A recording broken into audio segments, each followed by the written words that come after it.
અમદાવાદ અને પુણેના રહેવાસીઓ માટે ખુશખબર. HRA સંબંધિત નવા નિયમો આવી રહ્યા છે.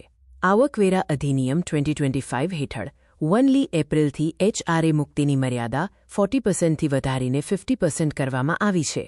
જૂના નિયમમાં મેટ્રો અને નોન મેટ્રો શહેરો વચ્ચે ભેદભાવ હતો. અત્યાર સુધી અમદાવાદ, બેંગલુરુ, પુણે અને હૈદરાબાદને નોન મેટ્રો ગણીને માત્ર 40% HRA છૂટ મળતી હતી. હવે આ 4 શહેરો અમદાવાદ, બેંગલુરુ, હૈદરાબાદ અને પુણેને મેટ્રોની યાદીમાં સામેલ કરવામાં આવ્યા છે. હવે આ શહેરોમાં ભાડે રહેતા નોકરિયાતો પણ મુંબઈ, દિલ્હીની જેમ બેઝિક સેલરીના 50% સુધીની રકમ કરમુક્ત HRA ગણી શકશે. ચાલો એક ઉદાહરણ દ્વારા સમજીએ કે આનો સીધો ફાયદો કેટલો થશે. ધારો કે અમદાવાદમાં રહેતા એક કર્મચારીનો વાર્ષિક બેઝિક પગાર ₹600,000 છે.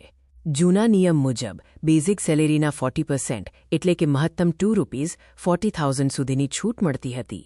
નવા નિયમ મુજબ બેઝિક સેલેરીના 50% એટલે કે ₹300,000 સુધીની છૂટ મળશે. આ રીતે ₹60,000નો વધારાનો લાભ થશે. ધ્યાન રાખો, સરકારે ફાયદો તો મોટો આપ્યો છે, પરંતુ નિયમો પણ ખૂબ જ કડક કર્યા છે. ખોટી ભાડા ચિઠ્ઠી બનાવતા પહેલા આ નવા નિયમોને સમજવા જરૂરી છે. હવે માત્ર કાગળ પર ચિઠ્ઠી નહીં ચાલે. 1 એપ્રિલ 2026થી HRA ક્લેમ કરવા માટે એમ્પ્લોયરને નવું ફોર્મ 124 ભરીને આપવું ફરજિયાત છે. જો તમારું વાર્ષિક ભાડું ₹100,000થી વધુ હોય તો મકાન માલિકનો પેન નંબર નાખવો ફરજિયાત છે. ટેક્સ ડિપાર્ટમેન્ટનું સિસ્ટમ સ્માર્ટ છે. તમે HRA માટે જે મકાન માલિકનો પેન આપશો, સિસ્ટમ સીધું જ તેમનું AIS ચેક કરશે. જો મકાન માલિકે તેમના ITRમાં ભાડાની આવક નહીં બતાવી હોય તો કર્મચારીનું HRA રિજેક્ટ થશે.